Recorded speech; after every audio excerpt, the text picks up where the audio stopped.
ఆకాశవాణి వార్తలు చదువుతోంది ఎంట్రపాటి మాధవీలత. దేశవ్యాప్తంగా కరోనా పాజిటివ్ కేసుల సంఖ్య పెరుగుతున్నప్పటికీ సామాజిక వ్యాప్తి లేదని ప్రభుత్వం మరోసారి స్పష్టం చేసింది. ప్రస్తుతం కరోనా బాధితుల రికవరీ రేటు 62.09% ఉందని వెల్లడించింది. మధ్యప్రదేశ్లో నిర్మించిన ఆసియాలోనే అతిపెద్ద 750 మెగావాట్ల సామర్థ్యం గల సౌర విద్యుత్ పార్కును ప్రధానమంత్రి నరేంద్ర మోదీ ఈరోజు జాతికి అంకితం చేశారు. ఆయుష్మాన్ భారత్ పథకం ఆధ్వర్యంలోని 41,000 ఆరోగ్య సంరక్షణ కేంద్రాలు ఈ ఏడాది ఫిబ్రవరి నుంచి ఇప్పటి వరకు 8 కోట్ల మందికి పైగా వైద్య సేవలు అందించాయి. నేర ముఠా నాయకుడు వికాస్ దూబే ఎన్కౌంటర్పై సుప్రీంకోర్టు సిట్టింగ్ జడ్జితో న్యాయ విచారణ జరపాలని కాంగ్రెస్ డిమాండ్ చేసింది. దేశంలో కరోనా వైరస్ కేసుల సంఖ్య గణనీయంగా పెరుగుతోంది. గత వారం రోజులుగా నిత్యం రికార్డు స్థాయిలో పాజిటివ్ కేసులు నమోదవుతున్నాయి. తాజాగా నిన్న ఒక్కరోజే అత్యధికంగా 26,506 పాజిటివ్ కేసులు బయటపడ్డాయి. దేశంలో కరోనా వైరస్ బయటపడిన అనంతరం రోజువారీ సంఖ్యలో ఇదే గరిష్టం. దీంతో నేటి వరకు దేశంలో కరోనా వైరస్ బాధితుల సంఖ్య 7,93,802కు చేరింది. గడిచిన 24 గంటల్లో మరో 475 కరోనా మరణాలు సంభవించాయి. దీంతో దేశంలో ఇప్పటి వరకు 21,604 మంది కోవిడ్ బాధితులు మృత్యువాత పడినట్టు కేంద్ర ఆరోగ్య శాఖ వెల్లడించింది. గత వారం రోజులుగా దేశంలో కరోనా మరణాల సంఖ్య సరాసరి 480గా ఉంది. ఇక భారత్లో కరోనా సోకిన మొత్తం బాధితుల్లో ఇప్పటి వరకు 4,95,513 మంది కోలుకోగా మరో 2,76,685 యాక్టివ్ కేసులున్నాయి. దేశవ్యాప్తంగా కరోనా పాజిటివ్ కేసుల సంఖ్య పెరుగుతున్నప్పటికీ దేశంలో సామాజిక వ్యాప్తి లేదని ప్రభుత్వం మరోసారి స్పష్టం చేసింది. వైరస్ పాజిటివ్ కేసులు పెరుగుతున్నప్పటికీ కోలుకుంటున్న వారి సంఖ్య అదే స్థాయిలో పెరుగుతోందని ప్రభుత్వం పేర్కొంది. ప్రస్తుతం కరోనా బాధితుల రికవరీ రేటు 62.09%గా ఉందని వెల్లడించింది. ఉత్తరప్రదేశ్లో కరోనా కట్టడికి ఆ రాష్ట ముఖ్యమంత్రి యోగి ఆదిత్యనాథ్ 3 రోజుల ప్రణాళికను అమలు చేస్తున్నారు. దీనిలో భాగంగా అధికారులే నేరుగా ఇంటింటికి వెళ్లి ప్రతి ఒక్కరికి యాంటీజెన్ పరీక్షలు నిర్వహించాలని ఆదేశించారు. ఈ కార్యక్రమంలో ప్రజలకు వైరస్ పై పూర్తి స్థాయిలో అవగాహన కల్పించనున్నారు. శుద్ధ ఇంధన రంగంలో ప్రపంచంలోనే ఆకర్షణీయ మార్కెట్గా భారత్ ఎదిగిందని ప్రధానమంత్రి నరేంద్ర మోదీ అన్నారు.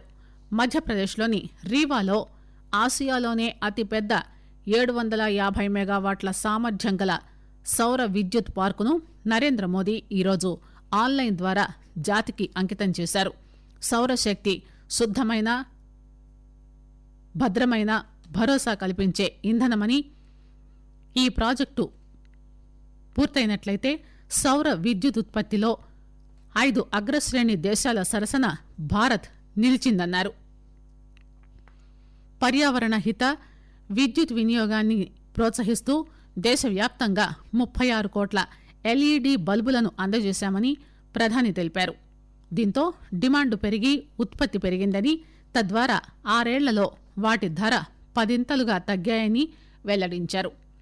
ఆర్థిక వ్యవస్థను బలోపేతం చేయడంలో విద్యుత్ రంగానిది చాలా కీలక భూమిక అని వివరించారు. విద్యుత్ రంగంలోనూ స్వయం సమృద్ది సాధించడం చాలా కీలకమన్నారు. 4,500 కోట్లతో రీవా సోలార్ పార్కును ఏర్పాటు చేశారు.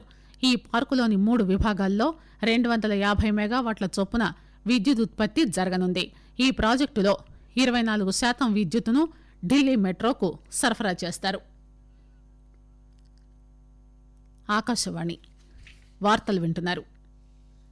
కేంద్ర ప్రభుత్వం ప్రతిష్టాత్మకంగా ప్రారంభించిన ఆయుష్మాన్ భారత్ పథకం ఆధ్వర్యంలోని ఆరోగ్య సంరక్షణ కేంద్రాలు సరికొత్త రికార్డు సృష్టించాయి. ఈ పథకం కింద నడుస్తున్న 41,000 హెచ్డబ్ల్యూసీల్లో 2020 ఫిబ్రవరి 1 నుంచి ఇప్పటి వరకు 8.8 కోట్ల మందికి వైద్య సేవలు అందించినట్టు కేంద్ర ఆరోగ్య శాఖ ప్రకటించింది.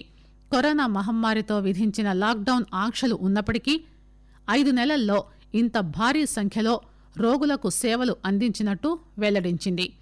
గత 5 నెలల్లో అధిక రక్తపోటు రోగులు 1.41 కోట్లు, మధుమేహ వ్యాధిగ్రస్తులు 1.13 కోట్లు, నోటి గర్భాశయ క్యాన్సర్ రోగులు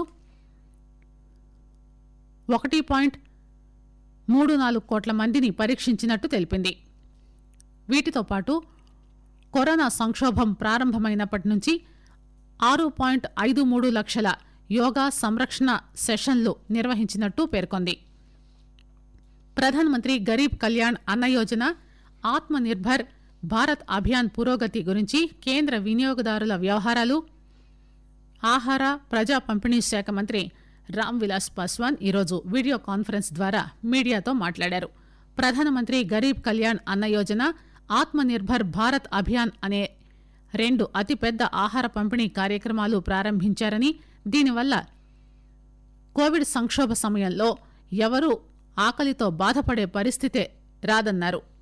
ఆత్మ నిర్భర్ భారత్ అభియాన్ కింద కేటాయించిన మిగిలిన ఆహార ధాన్యాలను పంపిణీ చేయడానికి ఆగస్టు 31 వరకు అదనపు సమయం కేటాయించిన కేబినెట్ నిర్ణయాన్ని కూడా పాస్వాన్ మీడియాకు తెలియజేశారు.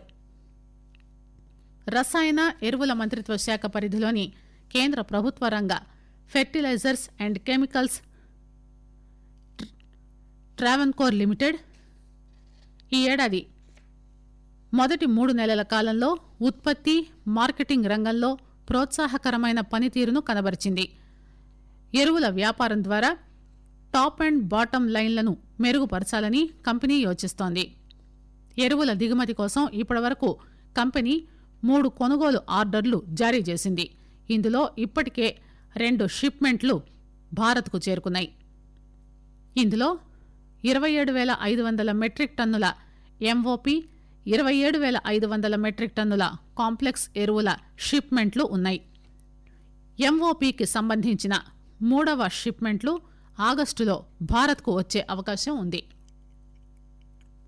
8 మంది పోలీసుల ప్రాణాలను బలిగొని ఎన్కౌంటర్లో హతమైన వికాస్ దుబేకు సంబంధించిన ఘటనలపై సుప్రీంకోర్టు సిట్టింగ్ జడ్జితో న్యాయ విచారణ జరపాలని కాంగ్రెస్ డిమాండ్ చేసింది.